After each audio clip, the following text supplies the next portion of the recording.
love it. I've got family here in Colorado, so it's great to see your smiling faces. How awesome would it be if the West was the impetus, was the start of the revival that saved America? What if it, Western Strong, what if it was all of you? That would be awesome, right? That would be awesome. Has anyone in the audience been to Israel before? Do we have any people who have been? Okay, I'm seeing quite a few hands here. That's awesome. I have had the opportunity of going to Israel a few times before, and for those of you who have been there, you'll know what I'm talking about. I've probably had a similar experience. When I'm there, I often have the opportunity to go to some of the Israeli communities that are right on the border of the Gaza Strip. These families are literally living just a field away from the very terrorists that are trying to kill them. A field, I'm not kidding you. And when you go over there, you can see the shrapnel from the rockets that are sent over on a weekly, even daily basis, and they'll have them in their yard. I mean, it's like souvenir. They're showing their guests that come over, oh yeah, look at this rocket. It was sent over to our house yesterday. Almost blew us up. They deal with this every day. I mean, they don't even have balloons at their kids' birthday parties because they've trained their kids to know that if they see a balloon flying over their house, it's probably a firebomb. Their enemies are right there, and they're trying to kill them every single day. So the first time that I was there and was talking to these families, I was really kind of baffled. Like, why are you here? Why are you living just a field away from terrorists? Why would you not move? But when asked that question, the answer was actually very simple. It's their home. They hadn't even considered moving. Why would they move? That's their land. Their families are there. It's their community. It's their home. They were not going to leave. It was their home.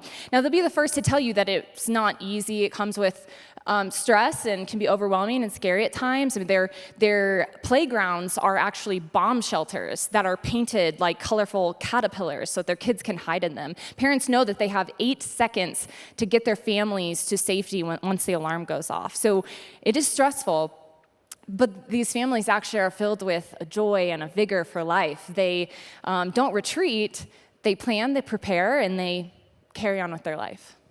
They keep going. And this is really not all that different than the country, nation of Israel at large. They're a very small nation. They're about the size of the state of New Jersey. And they're also surrounded by their enemies. And yet, they are a thriving democracy, a humanitarian giant, and they are an oasis in the desert. They're not perfect, but I do think that there's a few lessons that we can learn from them and some takeaways. One, they identify their enemy. They know what they're up against, and they call it out. Two, they've created a cultural unity, a national identity. And three, they stand their ground at all costs. So who's our enemy? Who are we fighting against? Now, as a Christian, and for all of you who are Christians, we know that we are not fighting just against flesh and blood. We know that there are evil powers all around us that we are fighting against. Now, this manifests itself in a few different ways. And I think in America, this looks a lot of different ways, but it's a culture of death. It's lawlessness. It's sexual perversion. That's what we're fighting against. So what's our identity? Where's the cultural unity? The easy answer is that our identity is in the Constitution. It's in the Christian values that this great nation was built on.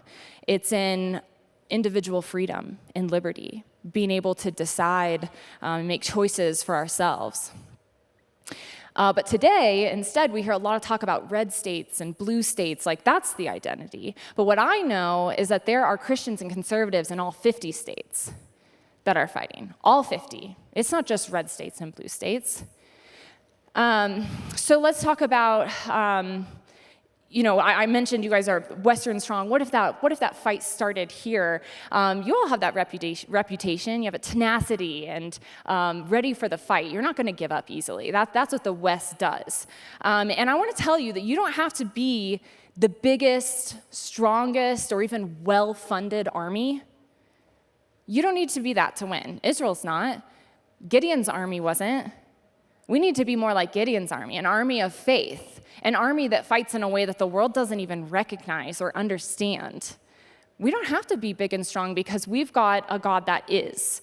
We fight with faith. So let's go to 3. We stand our ground at all costs. At Heritage Action, we have 2 million committed conservative grassroots activists all across this country in all 50 states, and we do not cede ground.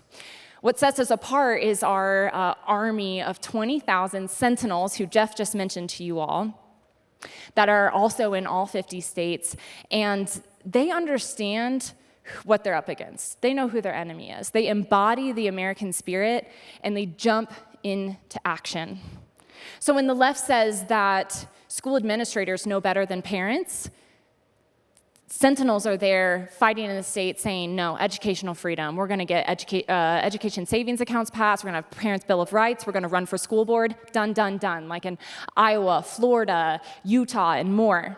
When the left says big tech should be censoring local citizens for speaking about or advocating for the candidate of choice, but we're going to let child predators run rampant and target our kids. Sentinels are there to advocate for the Protect Kids Online Act that has garnering bipartisan support in Capitol Hill. When the left says that borders are inhumane, and yet they turn a blind eye to the human trafficking and rape and fentanyl that is coming across our borders and ravaging our country. Sentinels are there to remind their elected officials of the campaign promises they made and to get H.R. 2, Secure Our Border Act, passed in the House. When the left is saying, they're realizing that their progressive ideas aren't really working legislatively, and they go the route of corporate bullying and try to force those ideas on us. Sentinels are there leading the charge saying, here's some anti-ESG legislation that's going to hold those corporations accountable. When the left says vote early and vote often, yeah, they do say that. Sentinels are there getting dozens of election integrity bills to clean up our state laws. They're being signed up as poll workers and election day managers, and they're training others to do the same. When the left says that to feel completely whole, you have to deny who God made you to be and pursue surgeries that are life-altering, permanent, dangerous, painful, sentinels are there fighting the states, pushing back, standing up, being a voice of truth, and saying no. They've passed 16 help not harm bills that were enacted this year alone. So we need your courage. We need your help. Join in this army. At Sentinel, we train our activists to know, grow, and go. This is at the local, state, and federal level. So I'm going to leave you with 3 things that you all can do if you want to be a part of this winning solution. 1, you can text the word join, or as you can see up on the screens, I think we've got a slide here, text WCS to 51776. Other slide. The number is 51776. And you can join Sentinel that way, too. You can come to the afternoon workshop that Heritage Action is hosting. This is on protecting our kids from the left's attack on male and female. What do we do? How do we talk about this? How do we stop it? And you're going to want to come because we've got some awesome special guests joining us who have some personal experiences that are very powerful. You're not going to want to miss that. And then 3, I'll leave you with this. Project 2025, and we can go to the next slide. Project2025.org. This is about the next presidential administration. And I would urge everyone in this room and anyone listening online to step into this opportunity and to be open to this idea, because we need to be ready to go. Conservatives have been behind in the past when they get into office and they're like, okay, well, now we need to find staff and we need to decide what we're going to do on day 1, and well, what's the strategy on that? And we're behind. Not anymore. We're changing that. Project 2025 has taken over 50 organizations in the conservative movement who have put together policy on this. So there's 4 pillars of it: the policy, the people, the training, and the playbook.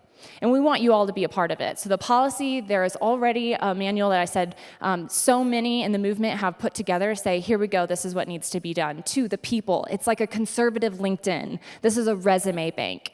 So you need to create a profile, upload your resume. You're not committing yourself to anything. That's why I'm saying you just need to be open to what God might have for you. You don't know what your skill sets are. You don't know what's needed. Would you serve, even for a short term? Fill out a profile. This is an awesome opportunity.